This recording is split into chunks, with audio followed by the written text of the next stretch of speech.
Hey, what's up? Jigxor here. Want to connect with your audience in a real-time interactive way? You can do it with live streaming. In this video, I'll show you how to broadcast directly from your phone, allowing you to engage with viewers on YouTube. Let's go.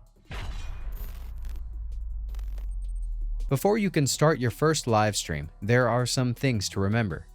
You must first verify your channel to enable live streaming capabilities.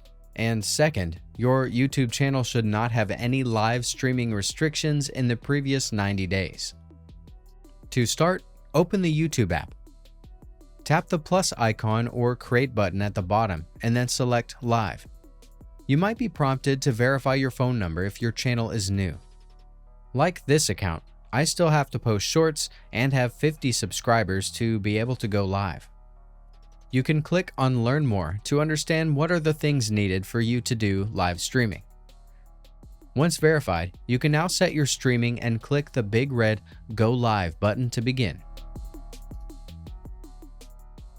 That's it. If I could help you, feel free to give this video a thumbs up and don't forget to subscribe. Leave a comment down below if you have any questions. See you next time.